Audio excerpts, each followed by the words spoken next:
La noticia, mucha atención, el presidente Gustavo Petro tendrá su primer cara a cara con el presidente de Estados Unidos, Joe Biden, el próximo jueves 20 de abril en la Casa Blanca, en Washington.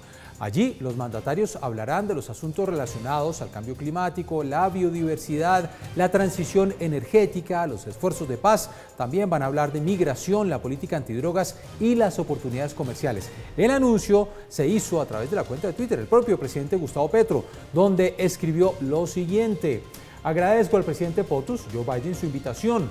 Es un momento clave para reforzar la relación y cooperación mutua entre ambos países, no solo en la lucha contra el narcotráfico, sino en la protección de la Amazonia, el cambio climático y el desarrollo rural. Y hace pocos minutos el ministro del Interior, Alfonso Prada, se refirió al encuentro que van a sostener los presidentes Biden y Petro en Washington. Esto luego del encuentro que sostuvo con Mark Wells, subsecretario del Estado adjunto para el hemisferio occidental de Estados Unidos.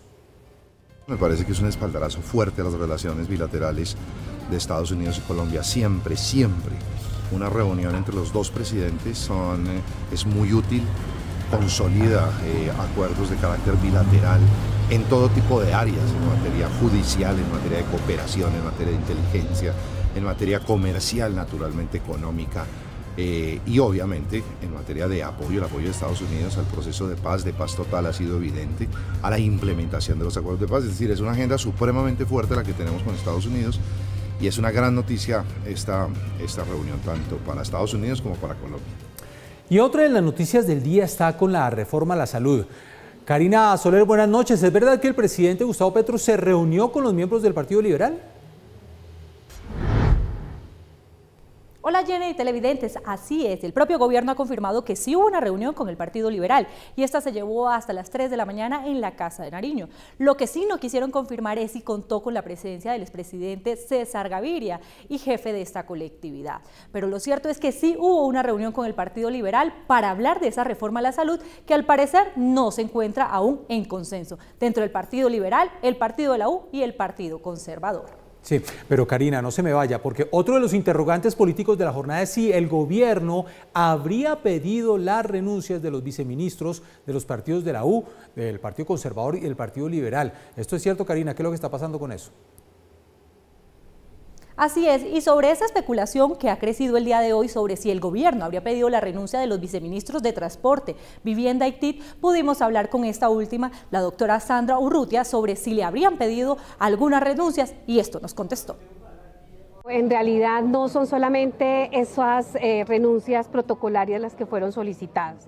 Estamos ya en 8 meses que ha pasado este gobierno, ya estamos a puertas de ejecutar el Plan Nacional de Desarrollo de nuestros proyectos, vienen ya los recursos de la adición presupuestal. ¿Qué es lo que queremos hacer como gobierno nacional? Es algo que en el servicio público es perfectamente posible y es hacer un corte de cuentas.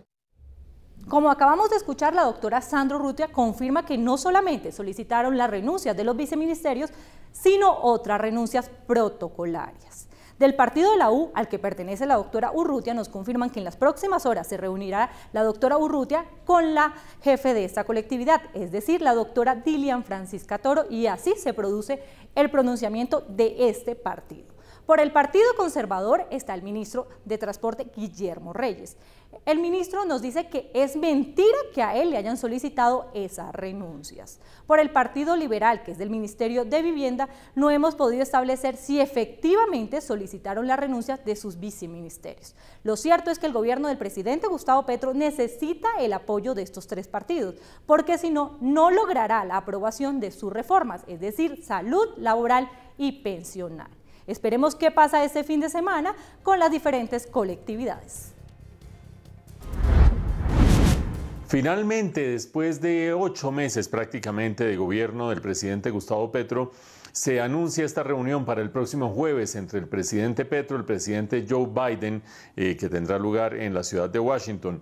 Una reunión que por supuesto es de la mayor importancia teniendo en cuenta la relevancia que tiene para Colombia su relación con Estados Unidos y también la importancia que tiene para Estados Unidos la situación de migración, inseguridad, el tema de cambio climático, todo ello unido al narcotráfico en América Latina y en medio de eso Colombia ubicada en un lugar estratégico. Justamente esa agenda es la que más ha llamado la atención de los distintos observadores porque se anticipa que se van a tocar por parte de los dos mandatarios tres temas fundamentales. En dos de ellos quizás haya más convergencia que en el tercero. Uno, cambio climático. ¿Por qué convergencia? Porque es de interés de todos luchar contra el cambio climático. El presidente Petro ha hecho de ello una bandera y además Colombia cuenta con una tercera parte de su territorio, grosso modo, en la Amazonía y por lo tanto las contribuciones en ese frente pueden ser muy significativas. Allí convergencia y seguramente saldrán buenas noticias. Segundo, el tema de la democracia y los derechos humanos, especialmente enfocada en el país vecino, el tema de la democracia. No es coincidencia, creo yo, que esta reunión entre Biden y Petro se dé una semana antes de que se celebre en Colombia la gran cumbre sobre Venezuela. Gran cumbre, quiero decir, que se celebrará el 25 de abril porque van a asistir 15 países, delegados de 15 países. Todavía no se sabe exactamente si vienen delegados oficialmente de Estados Unidos o no, pero de cualquier manera esa gran cumbre muestra la importancia que puede llegar a tener el gobierno de Gustavo Petro en la búsqueda de dos cosas: una transición relativamente tranquila entre el gobierno actual de Nicolás Maduro y unas elecciones que sean justas y transparentes en el año 2024, pero fuera de eso, el que se aligeren las sanciones económicas a cambio de esa transición o de facilitar por lo menos esas elecciones libres. Que se alivien sanciones económicas por parte de Estados Unidos. Segundo punto, interés y convergencia, donde seguramente no va a haber ninguna convergencia en el tema de narcotráfico. Ya Estados Unidos ha manifestado muchas veces sus inquietudes sobre lo que está sucediendo en Colombia y aparte de eso está íntimamente vinculado con el propósito de la paz total, que ha sido una de las banderas fundamentales del presidente Petro. A propósito de la paz total, hay que destacar cómo la revista The Economist, una de las más importantes del mundo, no solo en periodismo, sino en análisis también geopolítico global, ha dicho sencillamente que la paz total de Petro es un eslogan, pero no una meta fácil de conseguir. Un último punto sobre el anuncio que gira por allí acerca de que se le habría pedido la renuncia a 6 viceministros en realidad, de 3 carteras que están en manos del Partido Conservador, la de Transporte, en manos de los liberales, la de Vivienda y en manos del Partido de la U, las MINTIC. Y eso esencialmente se interpreta como un anticipo del gobierno para tratar de presionar a estos partidos para que apoyen la reforma a la salud. Creo que sería mucho más efectivo, mucho más democrático y mucho más constructivo que se acogieran más propuestas de esos 3 partidos en la reforma a la salud para lograr así un proyecto de convergencia y de verdadera unidad y no esta clase de chantajes burocráticos. Y una nueva polémica surge por el canciller Álvaro Leiva, esta vez por cuenta de que Leiva dice que nunca ha dado nombres sobre el entrampamiento al acuerdo de paz, pero en su intervención ante el Consejo de Seguridad de la ONU habló explícitamente de Jesús Santrich. Ante el Consejo de Seguridad de las Naciones Unidas, el canciller Álvaro Leiva se refirió nuevamente a los entrampamientos que se habrían presentado en el marco del acuerdo de paz con las FARC. La Jurisdicción Especial para la Paz presentó una denuncia penal contra antiguos funcionarios de la Fiscalía General por presunta obstrucción a la justicia, fraude a resolución judicial y ocultamiento del material probatorio en el 2018 durante el proceso relativo a la garantía de no extradición del exlíder de FARC-EP, Sexuis Pausias Hernández Solarte, también conocido como Jesús Santrich, quien volvió a las armas. Algunos hemos considerado que lo que se buscó fue un entrampamiento a la Jurisdicción Especial para la Paz. Y es que en ese mismo escenario el canciller planteó el establecimiento de una comisión de investigación internacional tras el supuesto entrampamiento a la JEP en el caso del exintegrante de las FARC, Jesús Santrich, muerto en el 2021. Como consecuencia de la creciente necesidad de implementar mecanismos para evitar que se continúe afectando el proceso de paz, mediante el entrampamiento realizado por extraños, lo cual ha ocasionado la conformación de disidencias y el debilitamiento del acuerdo, se hace necesaria la creación de una comisión internacional de investigación o grupo de expertos independientes con el apoyo del señor secretario general de Naciones Unidas. Por esa propuesta surgió la polémica de a quién se refería el ministro de las Relaciones Exteriores. A través de su Twitter, Leiva se pronunció. Un mecanismo internacional para investigar un posible entrampamiento a la JEP es dable. Se trata de impulsar a un altísimo nivel una investigación adelantada y dada a conocer por la propia JEP. Nunca he mencionado nombres, nunca. Raro que algunos medios sí, ya se verá. Pero el canciller Leiva se ha pronunciado en varias ocasiones sobre el supuesto entrampamiento a Jesús Santrich. La antepenúltima fue el pasado 16 de marzo desde Bruselas, en medio del conversatorio La Paz Total de Colombia y el camino para hacer de Colombia una potencia mundial de la vida. Y el proceso con los entrampados, porque hubo entrampamiento. Lo dijo tácitamente la JEP porque le faltó lo que se requiere. Investiguen. ¿A quiénes? A los de la fiscalía anterior. Yo lo puedo decir acá, y si lo quieren publicar, publíquenlo. Yo le pregunté al presidente de la JEP, me dijo Néstor Humberto Martínez, le dije, ¿por qué no lo dice?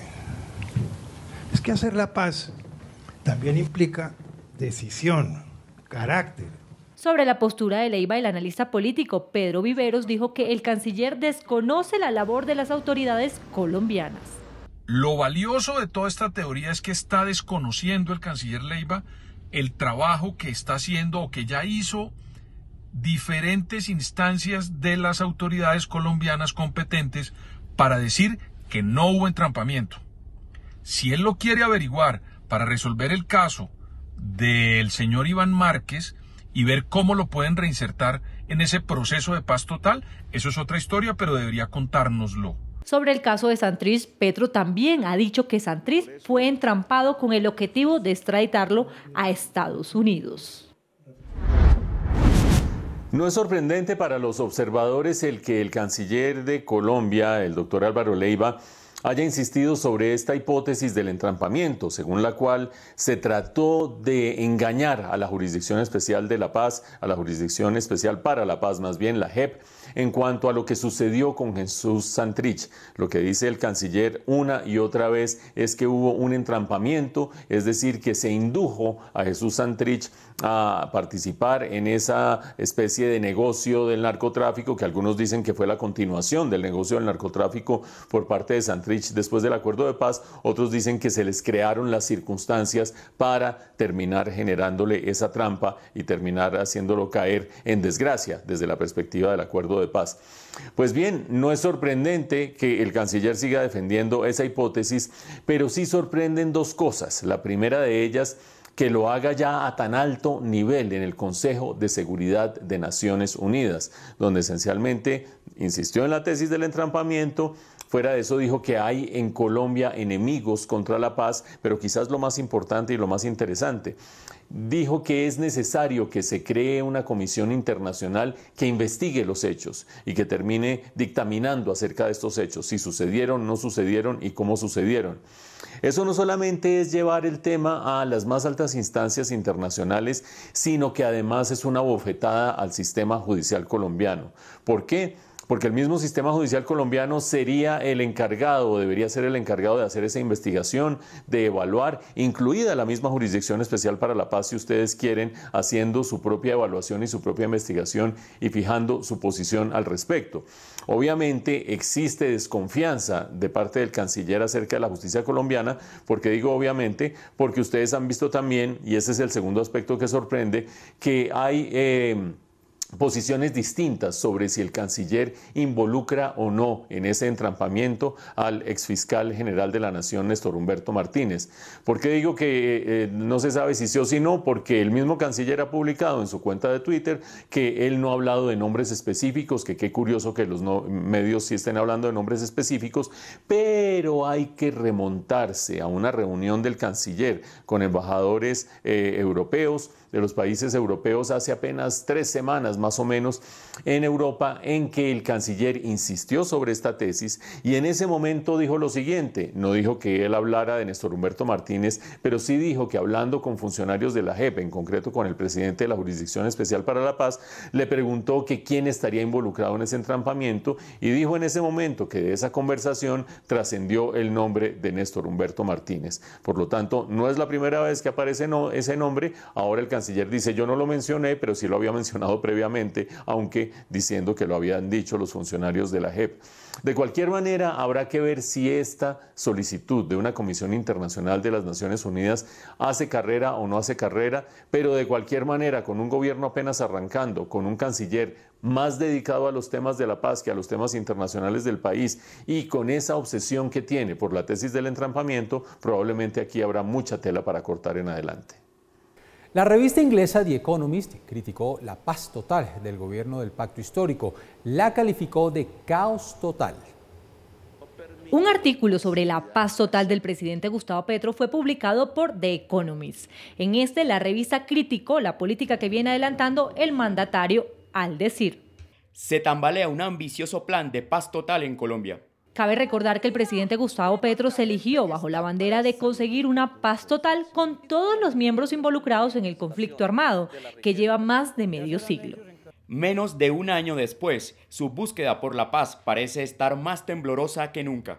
En esa búsqueda de paz, el jefe de Estado ha tenido más desaciertos que aciertos al tener una política tan ambiciosa, por lo que hace un recuento de lo que ha vivido Colombia con los últimos dos expresidentes, Iván Duque y Juan Manuel Santos. Los presidentes han lidiado con el problema de diversas maneras. Iván Duque, su predecesor conservador, alentó a las Fuerzas Armadas a atacar a los jefes o capos de las pandillas. Anteriormente, Juan Manuel Santos, presidente de 2010 a 2018, pasó 4 años negociando un acuerdo de paz con el entonces grupo guerrillero más grande y antiguo del país, las Fuerzas Armadas Revolucionarias de Colombia, conocidas como FARC. Además, la revista inglesa destaca lo sucedido el pasado 31 de diciembre del 2022, cuando el presidente Gustavo Petro, a través de Twitter, anunció un cese bilateral con diferentes organizaciones, entre ellas el ELN y el Clan del Golfo. Sin embargo, tanto el ELN como el Clan del Golfo ya no forman parte del cese al fuego. El ELN afirma que nunca se inscribió en primer lugar, mientras que Petro puso fin a la tregua con el Clan del Golfo el 19 de marzo, después de que se descubrió que el grupo armado estaba involucrado en una huelga minera. Otro de los puntos destacados son los enfrentamientos entre el presidente Gustavo Petro y el fiscal Francisco Barbosa por la ley de sometimiento, con la que el presidente prevé cumplir su promesa de paz total. Y termina el artículo destacando el escándalo que enloda a su familia con su hijo y hermano por supuestamente recibir dinero de narcotraficantes para que estos sean incluidos en su política de paz total. Noticias en Bogotá. En un operativo nocturno en la localidad de Usaquén, las autoridades hicieron un insólito hallazgo. Además de parque, un jardín del ICBF funcionaba como cancha de tejo incorporada. El lugar fue sellado por el distrito. El comando nocturno de la alcaldía de Bogotá encontró que en la parte trasera del hogar comunitario Mis Pequeñas Tortugas, en el sector del Codito, funcionaba una cancha de tejo ilegal. No cuentan con los documentos, con los requisitos exigidos para poder funcionar. En medio de los niños de brazos, las cunas y las rondas infantiles, eran despachados los petacos de cerveza y las medias de aguardiente. El secretario de Seguridad, Óscar Gómez Heredia, aseguró que los menores de edad corrían peligro, pues en el lugar se almacenaban las mechas que estallan en el tradicional turmequé. El jardín infantil funcionó con este explosivo inquilino durante más de 6 años. El Instituto Colombiano de Bienestar Familiar no explicó por qué solo hasta la visita de las autoridades se vino a enterar de que en uno de sus hogares comunitarios operaba una cancha de tejo clandestina que ponía en riesgo la vida de varios menores de edad. En un escueto comunicado se limitaron a informar que el jardín fue cerrado. Los usuarios que asistían al hogar comunitario serán atendidos en otras unidades cercanas y así garantizarles la prestación del servicio de educación inicial. En la toma de la localidad se adelantaron acciones contra las bandas delincuenciales, los pascuales, los paisas y los rastas. El mensaje es uno solo: los vamos a capturar. junto con la Fiscalía, haremos un trabajo de judicialización, de identificación, y no vamos a descansar hasta llevarlos a buen recaudo de la justicia. En total, 13 vehículos fueron inmovilizados y se les suspendió la actividad económica a 10 establecimientos comerciales. Es verdaderamente insólito e indignante, por supuesto, este hallazgo de un jardín infantil del Instituto Colombiano de Bienestar Familiar en las instalaciones de una cancha de tejo. Es indignante por donde se lo mire. Evidentemente, desde la perspectiva de la protección a la infancia, aquí acuérdense ustedes, alrededor de 15 niños se resguardaban cotidianamente en este jardín infantil. En medio de las cervezas van, las polas vienen y las jugarretas de tejo en el fondo de toda esta operación. Eso, por supuesto, es indignante, pero más indignante aún es el desdén y la desidia con que el Instituto Colombiano de Bienestar Familiar ha reaccionado frente a este hecho. No porque no haya cerrado el jardín infantil, sino porque no dio mayor explicación. Y recordemos los hechos, se habla de una cancha de tejo en el barrio El Codito de Bogotá, al norte de Bogotá, carrera séptima, bien al norte de Bogotá, que tendría unos 20 años, más o menos, entre 20 y 30 años de vida, de antigüedad. Es decir, la gente lo conocía, la gente sabía que se dedicaba a ese establecimiento, no es que hubiera agarrado por sorpresa a nadie.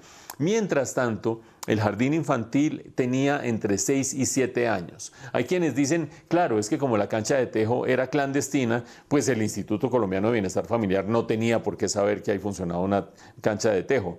Pues más bien pongámoslo en los siguientes términos. Si hace 6 o 7 años se montó este jardín infantil, ya hace más de 15 años existía la cancha de tejo. Ya la gente sabía de su existencia. Por lo tanto, al ICBF le cabe una inmensa responsabilidad en todo esto, por no verificar y por no evaluar ni examinar los sitios en los que se abren los jardines infantiles, a los que las madres, en medio de las dificultades, tener que ir a trabajar, salir temprano, etcétera, etcétera, llevan a sus hijos.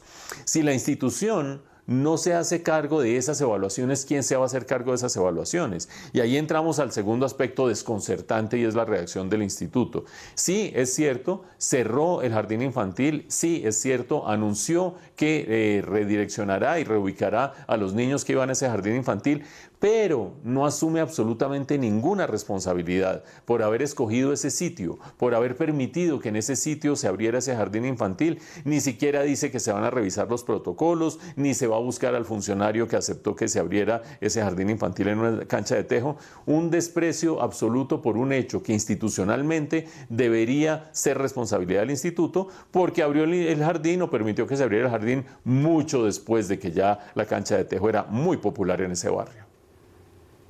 Nada que hacer. La Secretaría de Salud de Bogotá reveló aparte de la investigación que adelanta por la utilización de una ambulancia privada para atender a una muñeca de trapo. ¿Recuerdan ustedes el caso? Pues según la entidad, el vehículo de emergencia que aparece en el video de redes sociales estaba en el taller el día de los hechos. ¿Un montaje? Esa es la pregunta que empieza a rondar el insólito caso de la muñeca que fue atendida en una ambulancia de la red privada.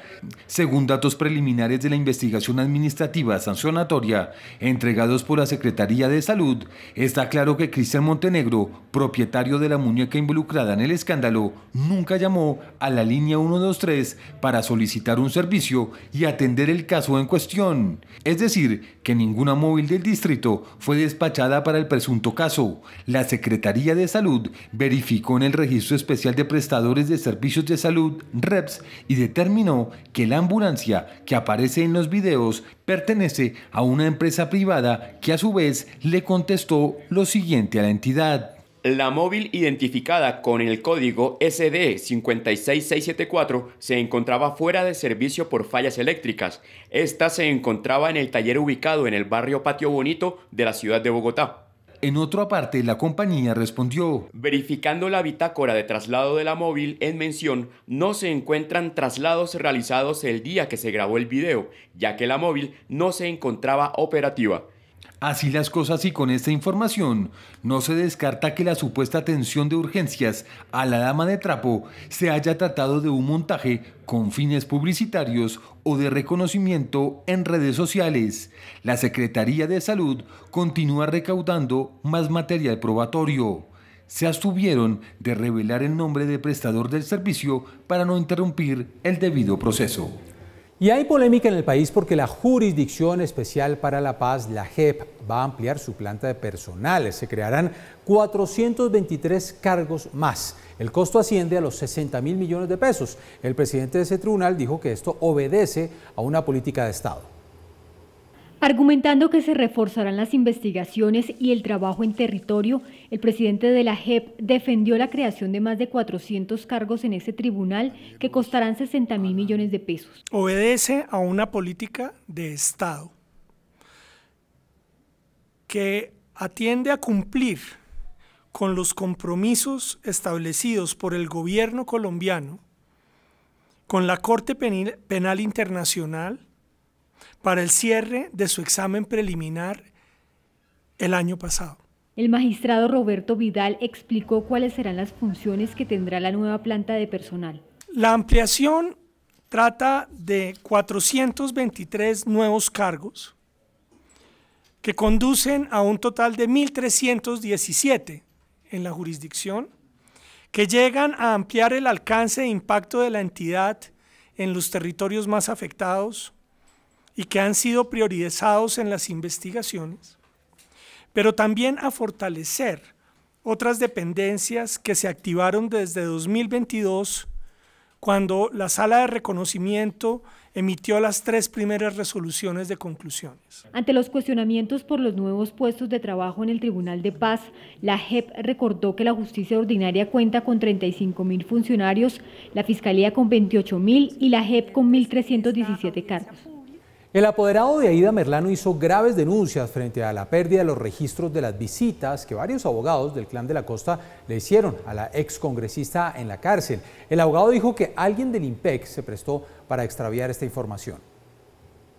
El apoderado de la excongresista Aida Merlano, Miguel Ángel del Río, denunció que el Instituto Colombiano Penitenciario, IMPEC, desapareció los registros de ingreso de visitas que abogados de los clanes de la costa le hicieron a Merlano entre el 2018 y 2019. Está relacionado fundamentalmente con la desaparición de los registros de ingresos de abogados a visitar a la señora Aida Merlano entre abril de 2018, cuando llegó a la cárcel del Buen Pastor, y octubre de 2019. Lo que explica el apoderado del Río es que 3 abogados de estos clanes habrían ingresado a la cárcel en esas fechas para convencerla de su fuga. Lo que hicieron fue desaparecer a todos los abogados, es decir, no solamente los que ingresaron por parte de las casas políticas, apadrinados por las casas políticas de la costa con el propósito de convencer a Aida Merlano de su fuga, sino de los abogados legales de Aida Merlano. Por esta razón, del Río indicó que esto deja ver la vulnerabilidad en la que está Aida Merlano al interior del centro penitenciario y que por eso se encuentra en grave peligro de ser asesinada. El abogado indicó que la Fiscalía ya adelanta la investigación al respecto. Los desaparecieron desde el sistema informático de nivel central. Es decir, hoy, si ingresamos al nivel central, al sistema informático del IMPEC, no aparece la visita de ningún abogado a Aida Merlano. Según el apoderado de Merlano, alguien del IMPEC se prestó para la desaparición de los registros de visitas para que no quedara huella de esos ingresos y que por lo tanto se ha incurrido en el delito de destrucción de evidencia probatoria y fraude de resolución judicial. La comunidad del barrio Santa Rosita de la localidad de Engativá organizó una caravana de seguridad dividida en turnos para proteger a los habitantes del sector de la acción de los delincuentes. Casos de inseguridad azotan la comunidad del barrio Santa Rosita. Estos hechos han sido reiterativos, hicieron que la comunidad creara un frente de seguridad en el barrio, que antiguamente era conocido como Puerto Bolillo, ya que en sus calles viven varios policías retirados. Nelson, intendente retirado de la Policía Nacional, ante la situación, creó una caravana de seguridad junto a la comunidad para proteger a los habitantes. Estamos aquí sobre la carrera 93, aquí las personas se dirigen mucho al Portal 80. Tenemos el Portal 80, la estación del Quirigua, la estación de la 90.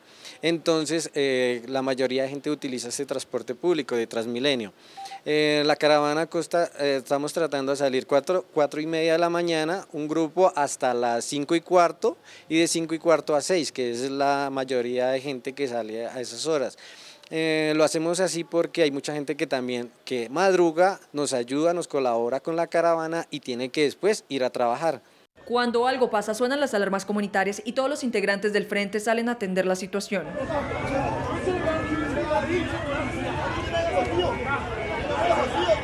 Ante la poca presencia de la autoridad en el sector, se vieron forzados a realizar las caravanas de seguridad que están divididas por turnos de 20 a 25 personas. Utilizamos herramientas que son autorizadas como tonfas, pues la tonfa, estos ya son de plástico, las utiliza mucho la policía, los vigilantes y demás, esas son las que utilizamos. No utilizamos armas de lesa humanidad, armas de fuego, estamos solo armados con tonfas, palos de escoba y situaciones así que no vulnere tampoco los derechos de las otras personas, porque si eso es lo que exigimos, no queremos irrumpir con esa tradición, porque si no, entonces nos volveríamos los malandros nosotros. Esta iniciativa comenzó hace 3 años y aunque continúan algunos robos, según los mismos habitantes del barrio, la seguridad ha mejorado exponencialmente en el sector.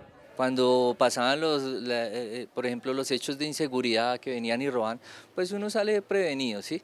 Pero ya con el frente es muy distinto porque me siento seguro yo, mi vecino, los niños, las personas que van para su universidad, para su trabajo, en eso es que nos beneficiamos todos. Personas de otros barrios se han unido a este frente de seguridad. A hoy ya son 175 personas que integran este cuerpo de seguridad ciudadano que le ha hecho frente a más de un ladrón.